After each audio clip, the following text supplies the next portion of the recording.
नमस्कार। मैं आपके सामने फिर से हाजिर हूँ। सोशलॉजी एक वैकल्पिक विषय भारतीय सिविल सेवा परीक्षा के लिए, मेन एग्जामिनेशंस के लिए।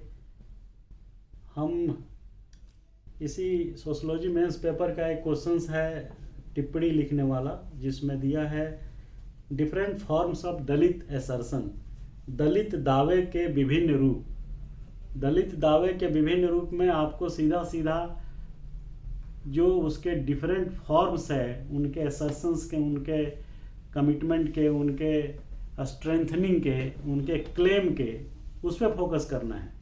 आप इसको ये भी कह सकते हैं कि दलित दावे के विभिन्न रूप के बजाय जो है आप इसको ऐसे भी समझ सकते हैं कि दलित दावे कॉमन ऑब्जेक्टिव, दलितों के कॉमन एग्जेक्टिव, उनमें अपलिफ्टमेंट, ये सारी बातों का जवाब एक कॉमन ही होगा। जो दलित दावे के विभिन्न रूप जो टर्मिनोलॉजी यूज किया है, उसके जगह पे हम ये सब शब्दों को भी एज ए पर्यायवाची, एज ए सिनोनिम्स यूज कर सकते हैं।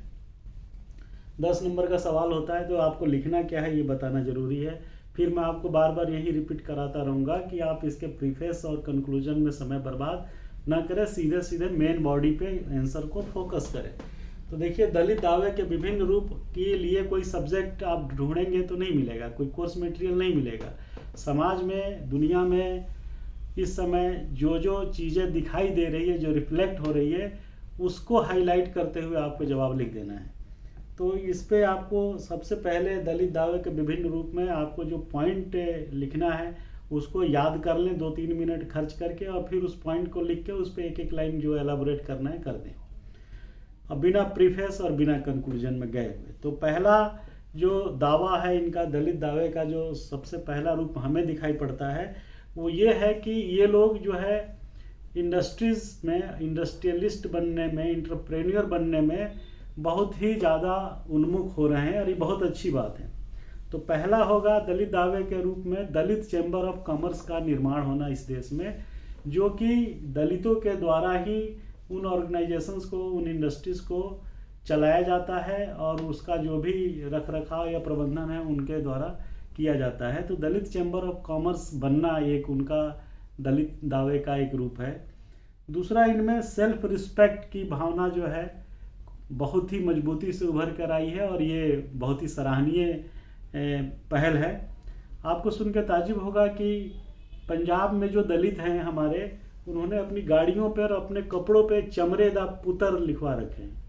अब आप सोचिए, स्वाभिमान की पराकाष्ठा, कितनी खुशी की बात है कि उसे ये कहने में भी कोई हिचक नहीं है, जो किसी जमाने में लोग कहने से और बताने से कतराते थे।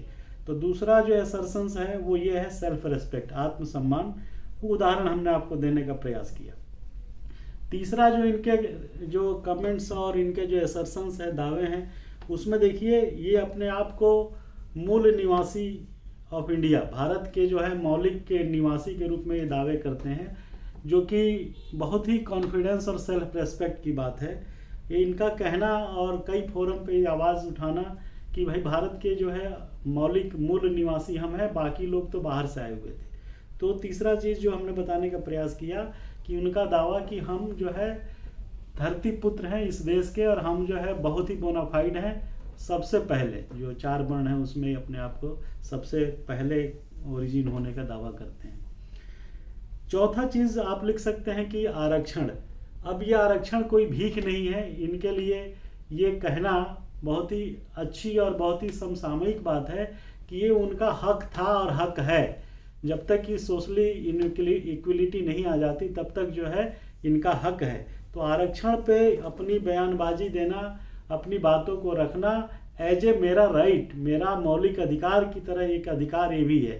तो ये 4-5 पॉइंट मैंने आपको बताने का प्रयास किया, जिस पे आप फोकस करते हुए और भी 1-2 पॉइंट आप ऐड कर सकते हैं, लेकिन मेन बॉडी में ये सब पॉइंट्स लिखते हुए बुलेट्स में, और उसको 1-1, 2-2 लाइन आप एलाबोरेट कर देंगे। तो इस तरीके से आपका आंसर जो है दलित दावे के विभिन्न रूप में रिफ्लेक्ट होगा।